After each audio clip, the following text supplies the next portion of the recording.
आपका अत्यंत आभारी हूं कि इस रियल एस्टेट समिट को सफल बनाने में आप सबका योगदान निश्चित रूप से सराहनीय रहा है। जिन हमारे साथियों ने कड़ी मेहनत करके इसको सफल बनाया है, खासतौर से हमारे भारत सरकार के सचिव housing urban development Durga Shankar ji, Dheeraj Gupta ji, chief secretary हमारे डॉक्टर मेहता और नरेडको के हमारे दोनों साथी, दोनों मेयर या बाकी सभी लोग जो इसमें सहयोग किए हैं, उनके प्रति मैं आभार व्यक्त करता हूं। जैसा आपने सुना कि दूसरी रियल एस्टेट समिट हम लोग 21-22 मई को श्रीनगर में करेंगे। ये आपको मालूम है कि पिछले 1.5-2 वर्षों में जम्मू कश्मीर ने एक युगांतकारी परिवर्तन देखा है, गवर्नेंस की दृष्टि से, डेवलपमेंट की दृष्टि से, और जो नीतियां हैं जम्मू कश्मीर प्रशासन की, वो निश्चित रूप से प्रो पीपुल हैं, ट्रांसपेरेंट हैं। और अभी इंडस्ट्री के क्षेत्र में जिस तरह से मैंने चर्चा की, मुझे लगता है कि फेवरेट डेस्टिनेशन जम्मू कश्मीर बनता जा रहा है इंडस्ट्री के लिए, क्योंकि जो इंसेंटिव हमने दिया है, मुझे लगता है कि हमारे आसपास जो दूसरा स्टेट है उत्तर प्रदेश, वो हमसे 100% कम इंसेंटिव देता है। रियल एस्टेट को लेकर के भी जो रिफॉर्म करने हैं, हमारी प्रतिबद्धता है, उसे पूरी तरह से करेंगे, चाहे वो स्टैम्प ड्यूटी में कटौती करनी हो, सिंगल विंडो सिस्टम लागू करना हो, और जो इस कन्वेंशन के पहले हमको तैयारी करनी थी, वो टेनेंसी एक्ट हमने लागू कर दिया, रेरा की जो औपचारिकताएं थीं वो हमने पूरी कर ली हैं। और आपने देखा कि 39 MOU आज साइन हुए हैं।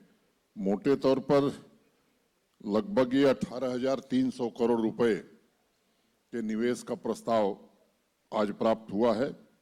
और मैं समझता हूं कि इसके कारण जहां संपन्नता भी आएगी, वहीं रोजगार के प्रत्यक्ष और अप्रत्यक्ष अवसर भी लोगों को मिलेंगे।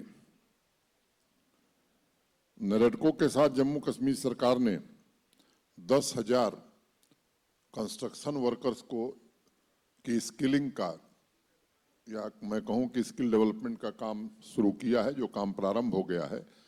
आने वाले समय में जब इनकी प्रेजेंस बढ़ेगी तो ये संख्या और बढ़ने वाली। सेंट्रल और स्टेट गवर्नमेंट के एम्प्लॉइज के लिए तथा पुलिस पर्सनल्स के लिए आने वाले दिनों में हम सब आवास बनाने एक MOU साइन हुआ है, और बाकी लोगों का भी हम जल्दी करने वाले हैं। नरेडको को बधाई देता हूं कि जम्मू कश्मीर चैप्टर भी उन्होंने शुरू कर दिया है, और जम्मू कश्मीर के हमारे जो साथी इससे जुड़े हैं उनको भी मैं हृदय से बधाई देता हूं, और उम्मीद करता हूं कि जिस भावना से नरेडको पूरे देश में काम कर रहा है, उसी भावना के साथ जम्मू कश्मीर में भी नरेडको काम करेगा। एक बात मैंने कही थी कि सेंट्रल सेक्रेटेरिएट, ये प्रधानमंत्री जी ने एक योजना प्रारंभ की कि जो भी प्रदेश हैं उनकी राजधानियों में एक सेंट्रल सेक्रेटेरिएट होना चाहिए, ताकि वहाँ की आवाम को, सामान्य नागरिक को भारत सरकार के सभी कार्यालय एक जगह मिल जाएं। तो ये फैसले भी हमने कर लिए हैं, जमीन आइडेंटिफाई कर लिया है हमारे सेक्रेटरी धीरज गुप्ता जी ने, और आने वाले दिनों में CPWD उस काम को प्रारंभ करेगी। तो मोटे तौर पर जो मुख्य बातें थी वो हमने बता दी हैं। भाषण काफी लंबा हुआ है, इसलिए मसाला आपके पास पर्याप्त है। किसी को कोई संदेह हो तो आप, या कोई शंका समाधान करना हो तो उसके लिए, लेकिन थोड़ा कमी रखिएगा, क्योंकि मैं जानता हूं कि हमसे ज्यादा भूख आप लोगों को लगी है।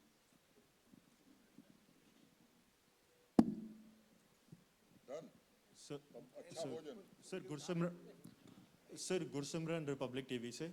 सर सवाल यह है कि रियल एस्टेट जो इंडस्ट्री है वो जम्मू कश्मीर में आ रही है, लेकिन जम्मू कश्मीर के कई ज़्यादा राजनीतिक दल, अगर एक दो को छोड़ दें, तो उन्होंने इस तरह के खदशात जाहिर किए हैं कि अगर बाहर से कोई इंडस्ट्री आती है तो एक तो लोगों से ज़मीन छिनेगी और उसके साथ साथ जो एम्प्लॉयमेंट है वो बाहर के लोगों को दी जा रही है, जम्मू कश्मीर के लोगों को प्राथमिकता नहीं दी जा रही। ये आपके ध्यान में भी होगा, इस बारे में सर आप क्या कहेंगे? नहीं, मैं इसे पूरी तरह खारिज करता हूं। और जो भी हाइड्रो पावर के प्रोजेक्ट या रेलवे और नेशनल हाईवे एनएचआई डीसीएल जो काम कर रहे हैं, मैं आपको बताना चाहता हूं, देश के दूसरे किसी राज्य से आप तुलना करिए तो लोकल एम्प्लॉयमेंट यहाँ सबसे ज्यादा दिया गया है। हाँ, ये सच है कि कुछ स्किल्ड काम है जो स्किल्ड आदमी ही कर सकता है, तो अब प्रोजेक्ट अगर पूरा करनी है तो स्किल्ड आदमी चाहिए। बाकी मैं एक एक प्रोजेक्ट के बारे में मेरे पास विवरण है और हर महीने हम रिपोर्टिंग लेते हैं, हमारे पास भी आती है और चीफ सेक्रेटरी के पास भी जाती है, तो मैं इसे पूरी तरह खारिज करता हूँ। उपराज्यपाल जी, सुनील भट्ट, आज तक से। उपराज्यपाल जी, कई वर्ष पहले यहाँ पर जम्मू कश्मीर में एक इनिशिएटिव लिया गया था कि जम्मू की तर्ज पर श्रीनगर में भी एक सैनिक कॉलोनी बनेगी, लेकिन उसका काफी विरोध हुआ। अब चूंकि ये रियल एस्टेट का इन्वेस्टमेंट होने वाला है यहाँ पर जम्मू कश्मीर में बड़े स्तर पर, तो क्या जो भारतीय सेना के जो रिटायर्ड अफसर हैं, सैनिक हैं, केंद्रीय जो अर्धसैनिक बलों के जो पर्सनल है, क्या उनके लिए यहाँ पर हाउसिंग कॉलोनी बनेगी रिटायरमेंट के बाद और रिटायरमेंट से पहले भी? हमारे यहाँ कहावत कही जाती है कि आपके मुंह में घी शक्कर, तो मैं आपको यही कहता हूं कि आपके मुंह में घी शक्कर, वो सुखद दिन आप जल्दी देखें। ऐसा प्रयत्न बहुत शीघ्र परिणाम में दिखाई पड़ेगा। मैं अरुण शर्मा, इंडियन एक्सप्रेस से हूँ। मुझे एक क्वेश्चन है कि आपने अभी तक कितनी लैंड आइडेंटिफाई की है for industry and for real estate, और इसमें कि कोई एग्रीकल्चर सेक्टर से भी लैंड यूज पैटर्न चेंज होगा क्या, जहाँ उसके बिना ही आइडेंटिफाई होगी? देखिए, इंडस्ट्री के बारे में कई बार कहा जा चुका है कि 6000 एकड़ का हमारे पास लैंड बैंक था। हमने इंडस्ट्री को अनुमति दी है कि अगर एग्रीकल्चर लैंड भी इंडस्ट्री के लोग लेते हैं तो लैंड यूज चेंज करने के जो लॉज हैं वो हमने बना दिए। जो हमारे पास सरकारी जमीन है, चाहे वो जम्मू डेवलपमेंट अथॉरिटी की हो, चाहे श्रीनगर डेवलपमेंट अथॉरिटी की हो, वो रियल एस्टेट सेक्टर को भी हम देंगे।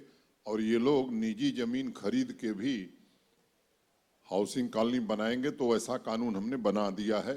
और जैसा हमारे मुख्य सचिव ने उद्बोधन में बात कही कि अगर पैसा लगाने, हमारे पास पैसा है, हम जहाँ चाहें वहाँ खर्च कर सकते हैं, तो जिसके पास जमीन है उसको भी ऑप्शन मिलना चाहिए कि उसको सबसे बेहतर व्यवस्था क्या लगती। Pradeep Datta, sir, here in front of you. Pradeep Datta from Times Now TV channel. We have seen that some of the netas have once again resorted to fear mongering, डर पैदा करने की कोशिश कर रहे हैं, ये कह के कि ये एक नेफेरियस डिजाइन है, यहाँ पे डेमोग्राफिक चेंज आएगी जब बाहर से रियल एस्टेट वाले आके यहाँ पे जमीन खरीदेंगे। आप उन नेताओं को क्या कहना चाहेंगे जो ऐसा डर पैदा करने की कोशिश कर रहे हैं जब आप ट्रांसफॉर्मेशन की बात कर रहे हैं? और दूसरा एक और छोटा सा सवाल है, नागालैंड में armed force special power act को एक मीटिंग कमेटी बन गई है, क्या लगता है कि यहाँ पे भी क्लैमर बिल्ड हो रहा है कि कुछ लोग कहते हैं कि यहाँ से भी armed force special power act को हटाया जाना चाहिए, उस पर आपकी क्या राय है, क्या कहना चाहेंगे? देखिए, मैं किसी नेता की बात पर कोई प्रतिक्रिया नहीं देना चाहता हूं, मेरे पास दूसरा काम है। हाँ, ये जो बात आपने कही है, डेमोग्राफिक चेंज लाने की जो मतलब डर पैदा कर रहे हैं कि डेमोग्राफिक चेंज आ जाएगा इससे, मुझे लगता है कि लोगों की भावनाओं को भड़काने का एक कुत्सित प्रयास है और इससे कोई डेमोग्राफिक चेंज नहीं आने वाला है।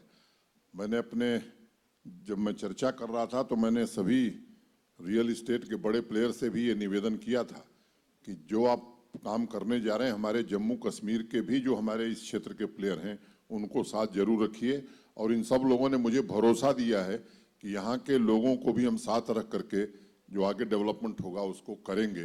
तो मुझे लगता है कि आपको ये बात मालूम है कि देश के सुदूर इलाकों से जो लोग आए हैं, वो ठीक कहा किसी ने कि वो बिजनेस करने नहीं आए हैं। जम्मू कश्मीर का विकास देश का विकास है, इसलिए इस भावना से वो आए हैं और इस बात का ख्याल रखेंगे कि जम्मू कश्मीर में भी हीरानंदानी पैदा हों। और arm force special power act को सर लेके, sir arm force special power act को लेके जो क्लैमर बिल्ड हो रहा है, कुछ लोग कह रहे हैं नागालैंड में कमेटी बनी है तो यहाँ से भी रिवोक होना चाहिए काफी देर से, तो आप इसमें क्या? उसकी चिंता आप मत करिए।